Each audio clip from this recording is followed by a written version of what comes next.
بسم الله الرحمن الرحيم إن الحمد لله نحمده ونستعينه ونستغفره ونعوذ بالله من شرور أنفسنا ومن سيئات أعمالنا من يهده الله فلا مضل له ومن يضلل فلا هادي له أشهد أن لا إله إلا الله وأشهد أن محمدا عبده ورسوله صلى الله عليه وعلى آله وصحبه وسلم أما بعد.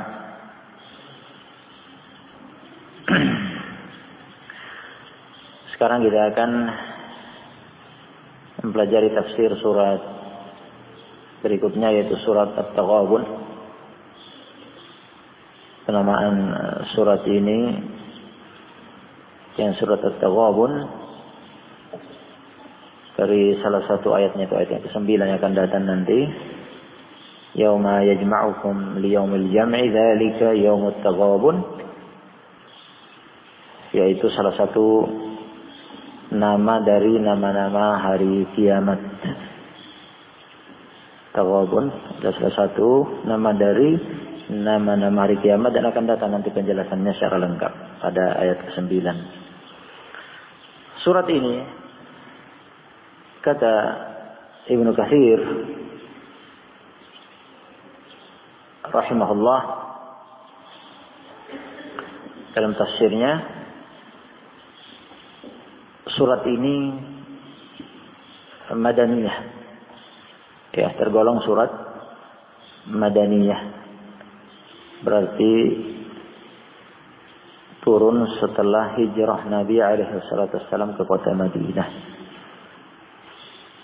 Beliau mengatakan wahiyya madaniyah, surat ini madaniyah, waqil, dan ada pula yang mengatakan makkiyah. Jadi ada yang berpendapat bahwa surat ini makkiyah, turun sebelum Nabi alaihi salatu wassalam berhijrah ke Madinah. Jadi ada dua pendapat yang dipilih yang ditetapkan oleh Ibnu Katsir, madaniyah. Na'am, wallahu a'lam. Surat ini diawali dengan tasbih dan sederetan surat-surat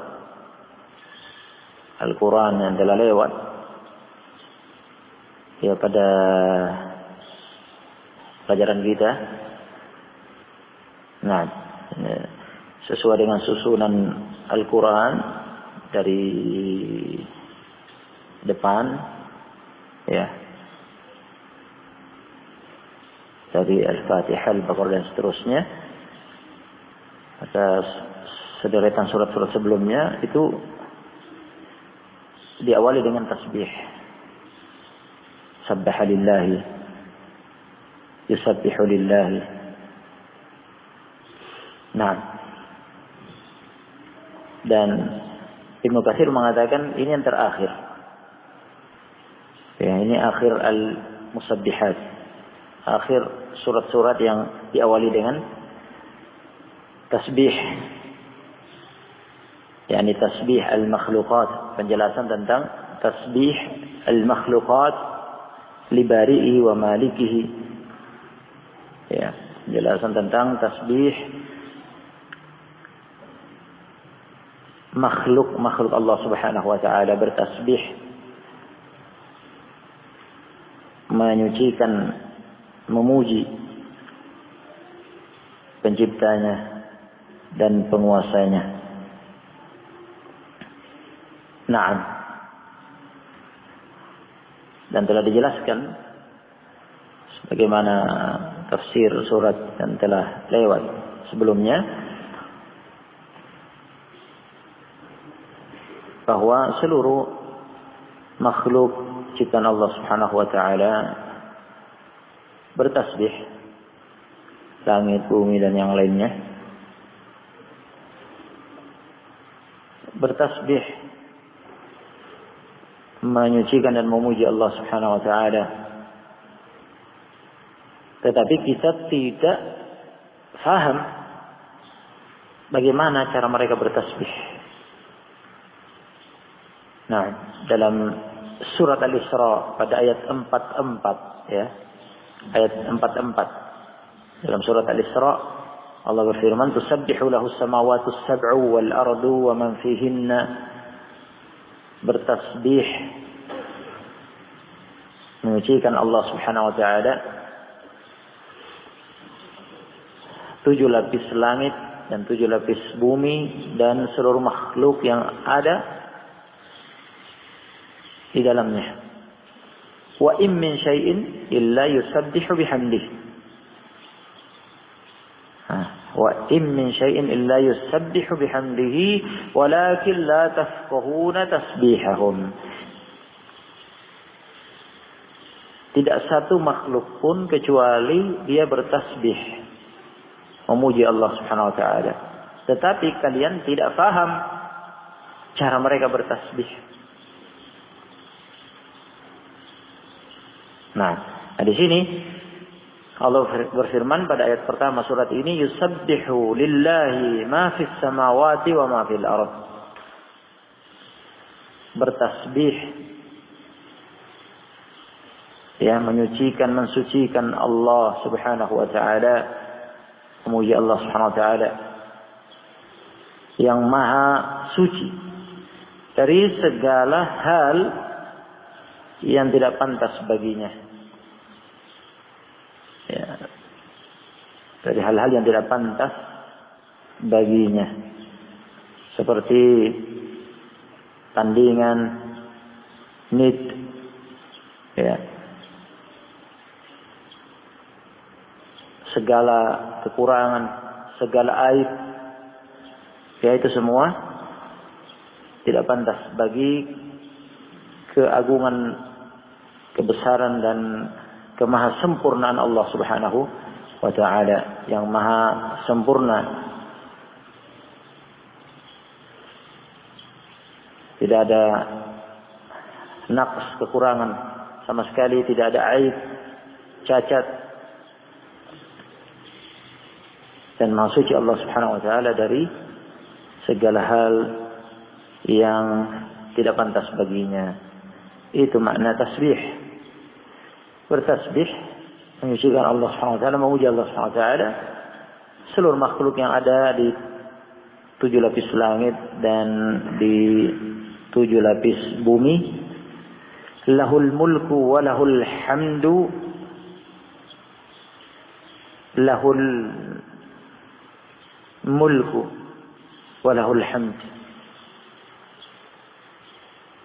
Takdim al-khabar al-mubtada, didahulukannya khabar atas mubtada. Di sini susunan kalimatnya ini kan mubtada khabar. Ya, tapi di sini khabarnya didahulukan lahu, kemudian mubtadanya diakhirkan yaitu al-mulk li ifadati al-hasr, sebagaimana muqarrar ya dalam ilmu nahwu bahwa ini menunjukkan pembatasan.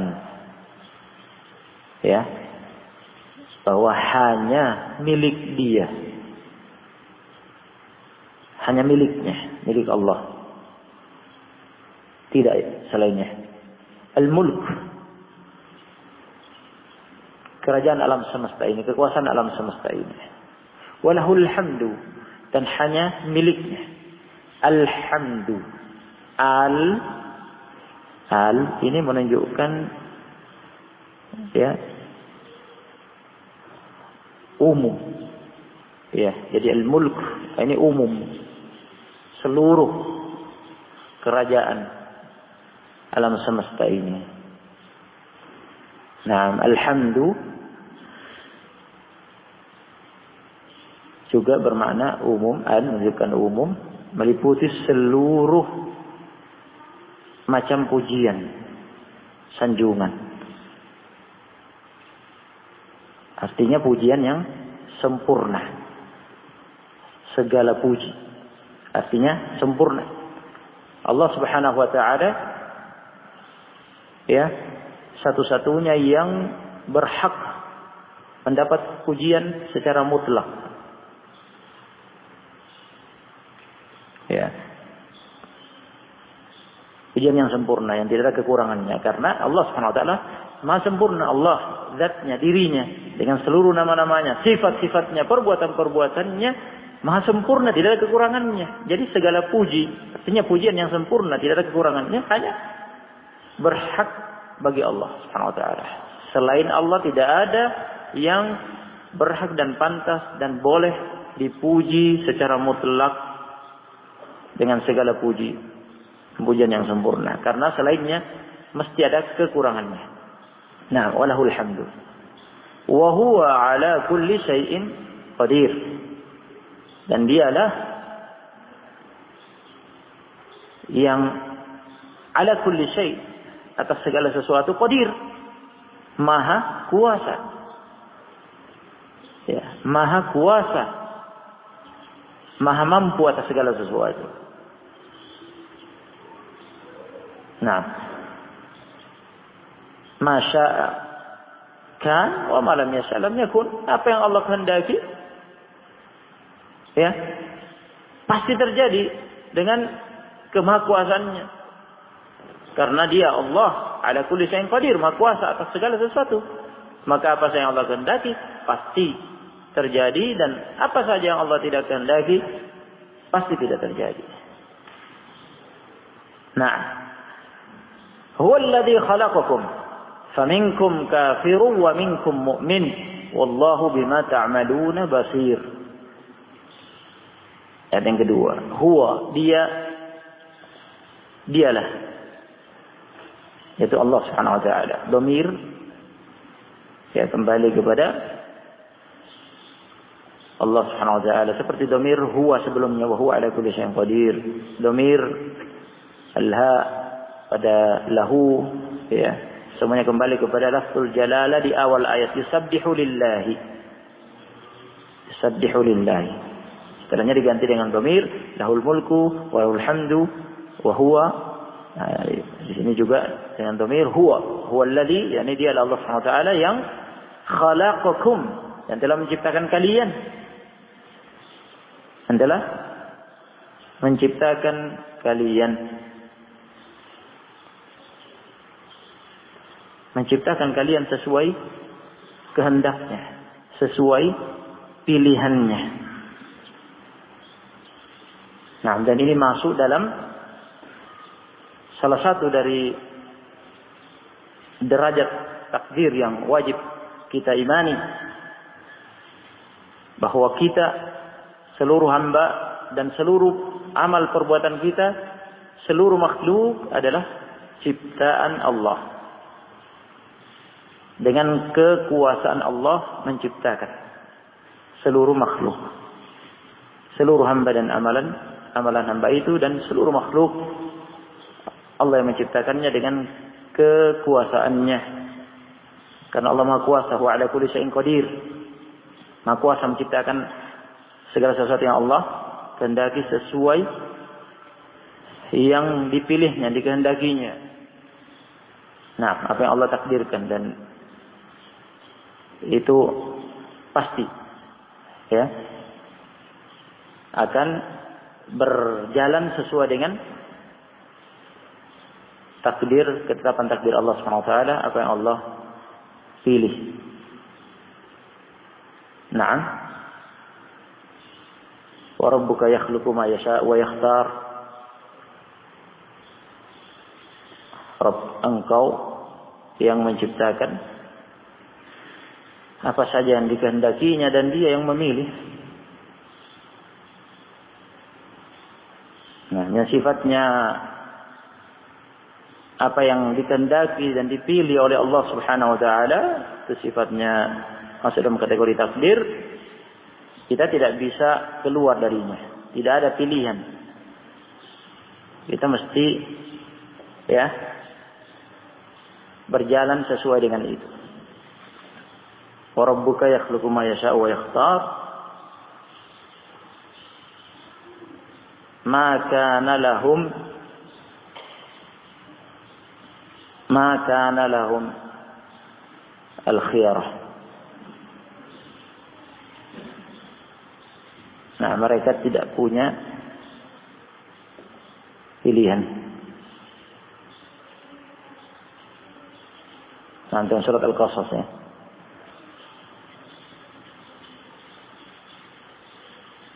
Baik. Kemudian Allah Subhanahu wa taala menjelaskan bahwa dalam menciptakan hamba-hambanya, ya, Allah Subhanahu wa taala juga telah menetapkan sesuai pilihannya. Siapa yang ditetapkan, dipilih oleh Allah, dijadikan kafir, dan siapa yang dijadikan mukmin. Itu semua sudah ditakdirkan. Allah mengatakan faminkum kafirun, maka berdasarkan ciptaan Allah tersebut sesuai pilihannya, yang ditakdirkannya, dikehendakinya, di antara kalian ada yang ditakdirkan kafir, dan di antara kalian ada yang ditakdirkan mukmin. Ini tinjauannya tinjauan takdir sesuai pilihan dan kehendak Allah Subhanahu wa taala.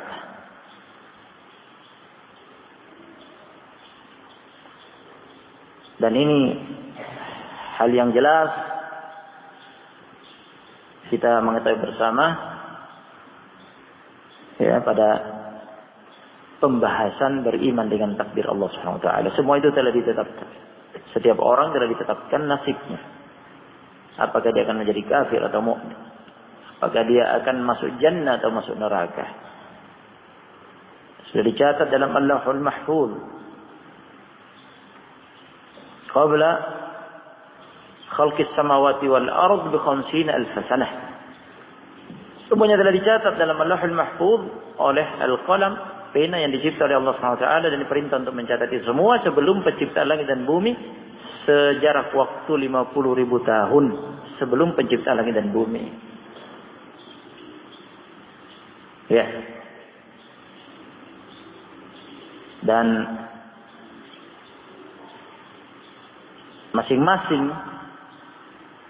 masing-masing hamba saat ditiupkan ruh ke dalam jasadnya, dalam rahim ibunya, ketika setelah sempurna 120 hari, ya, ditetapkan kembali apa yang telah tertera dalam Allahul Mahfuz. Nah, dengan diutus satu malaikat bikasbi rizqihi wa ajalihi wa amali wa sa'id am syaqi, mencatat kembali khusus untuk dia, ya, masing-masing. Nah, rezekinya, ajalnya, amalannya,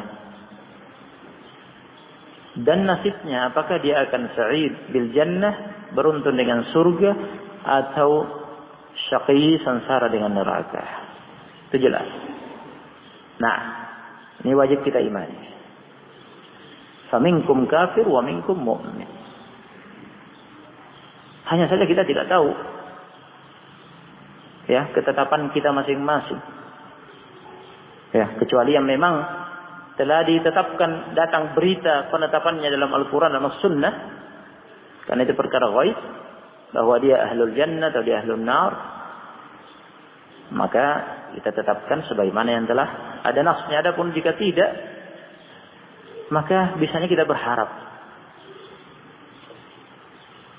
Kita berharap, berdoa, bermohon kepada Allah, dan berikhtiar. Semoga kita termasuk yang terpilih mukmin ila akhir hayat, hatta ya'tiyana al-yaqin, sampai akhir kehidupan kita, sampai datang kematian, maut menjemput. Nah, itu kita harus berharap demikian, bermohon kepada Allah SWT, berdoa dan berikhtiar, beramal sungguh-sungguh, mujahadah, berjuang sungguh-sungguh untuk itu. Bukan, jangan berupa angan-angan belaka, laisa bi amanihikum, bukan dengan angan-angan, kemudian berpangku tangan, tidak ada upaya, ya, perjuangan sungguh-sungguh, perjuangan keras untuk, ya, mencari ilmu, mencari hidayah, dan memohon hidayah, taufik, pertolongan dari Allah Subhanahu wa taala untuk as-sabat, istiqamah. Nah, oleh karena itu dalam as-sahih pada salah satu peristiwa ketika ada salah satu Ansari yang dikuburkan dan Nabi SAW menghadiri penguburan itu, dan ketika itu di area perkuburan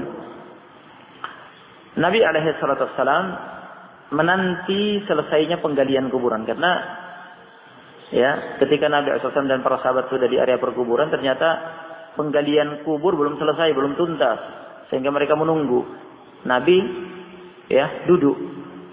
Nah, di area perkuburan Nabi duduk dikelilingi oleh sahabat, mereka ikut duduk, dan di itu Nabi menyampaikan faidah, menyampaikan ilmu, ya, bersabda kepada sahabat. Jadi itu penantian penggalian kuburan. Nah, jadi itu bukan dalil khutbah di kuburan seusai penguburan. Nah, itu tidak ada. Tidak ada contohnya sama sekali. Nah, jadi tidak ada dalam syariat khutbah ceramah ya usai penguburan.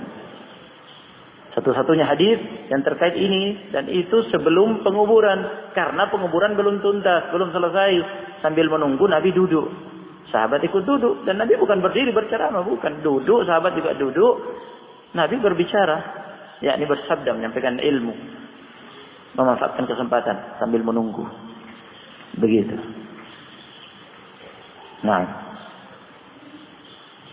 di tangan Nabi ada kayu, sambil menusuk-nusuk ke tanah. Kemudian Nabi SAW menyampaikan kepada mereka, mengingatkan para sahabat radhiyallahu anhum, "Ma minkum min ahadin illa qad kutiba maq'aduhu fil jannah wa fil nar." Tidak ada satu pun dari kalian kecuali telah dituliskan tempatnya, posisinya dalam jannah dan dalam neraka. Masing-masing sudah ditetapkan, ini dalam jannah, ini dalam neraka. Sudah jelas. Faminkum kafir wa minkum mu'min. Para sahabat mengatakan,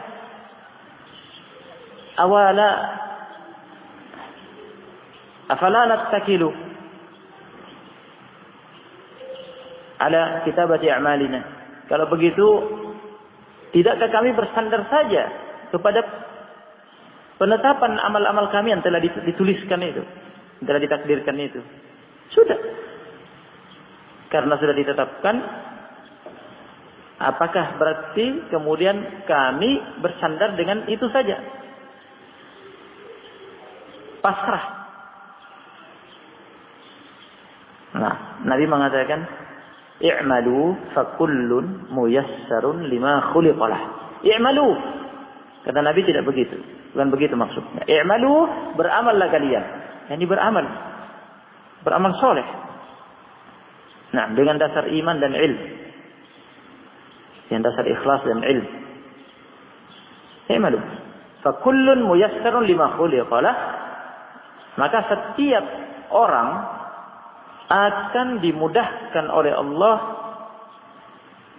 amalannya sesuai dengan dia diciptakan atasnya, sesuai takdirnya masing-masing. Maka yang memang dicatat termasuk ahli jannah, fa muyassarun di amali ahli jannah, maka dia akan dimudahkan untuk beramal dengan amal penduduk jannah. Begitu pula sebaliknya, yang memang tercatat dari ahlun nar, maka dia akan termudahkan untuk beramal dengan amalan penduduk neraka. Nah, sekarang tidak ada di antara kita yang tahu, itu rahasia Allah. Masalah takdir itu perkara ghaib.